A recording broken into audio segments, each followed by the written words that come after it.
Okay, so on to topic number 4, flexibility. One thing that's nice about digital advertising, and one of the strengths, I think, of the digital marketplace is that it is extremely flexible.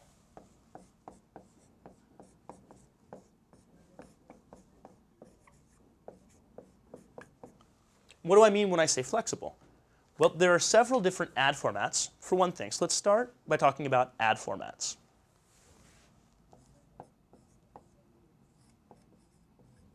What do we have when I'm thinking, I want to advertise online? What can I do?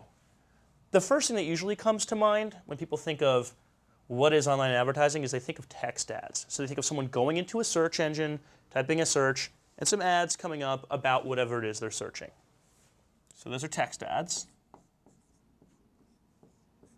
And they tend to look something like this. A couple lines describing the ad with a .com. I click on the ad and I go to the page. Let's take a look at a screenshot of one a little more up close. So the next type of ad is an image ad.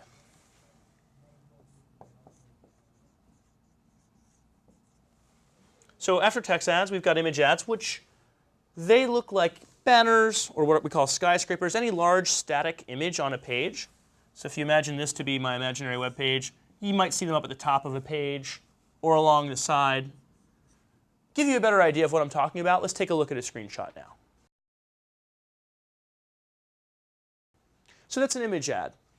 Third type of ad is a video ad.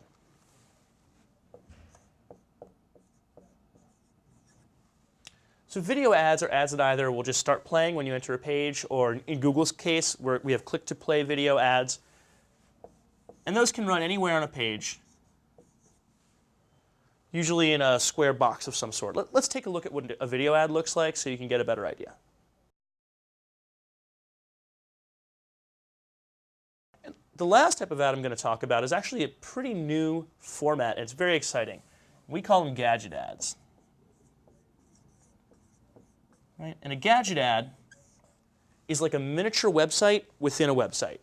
You could do almost anything you can imagine in a gadget ad. There are all kinds of really cool examples. So I'll put some buttons on here, a graph.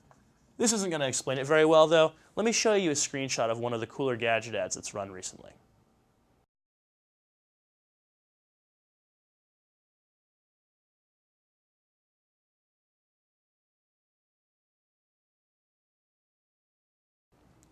So those are our ad formats. Those are your major ad formats that, when you think of digital advertising, you should be considering.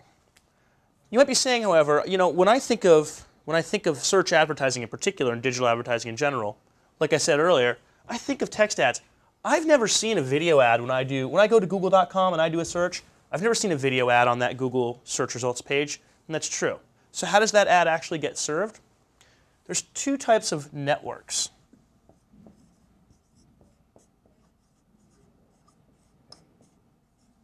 There's the search network, which you're very familiar with, I imagine. It's when you go and type in a search and hit enter. So you've got your search bar, you hit the button, and you get the results. And now on google.com in particular, you're only going to see text ads when that comes back. However, there's also what we call the content network. So what's that? The content network is a list of literally hundreds of thousands of websites that agree to run ads. So that's where you're going to see an image ad or a video ad. So you realize that you're reaching consumers when we speak digitally, not only when they're actually typing in and searching for something, but also when they're on content pages, when they're on pages about topics they're interested in. That's where all these ads can also run. So let's think of an example. Going back to my camera example, if I'm on that web page that is talking about reviews of best beginner cameras, I can see ads on that web page. What the content network does is it goes in, it scans a page for language, text, relevance, and it runs ads that are very relevant to that specific page. I can also run ads on search, but not just on google.com, or in the case of Yahoo, yahoo.com or MSN, not just on that major search page. When I'm actually running a search ad, it might run on google.com if I'm working with Google.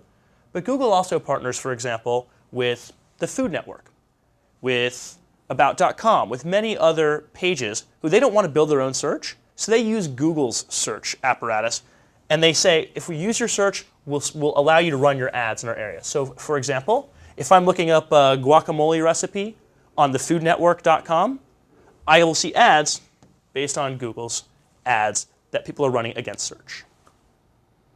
So that sums up the 4 major topics. We'll do one final video. We'll keep it short, and we'll do a quick review and walk through all the things that we've talked about.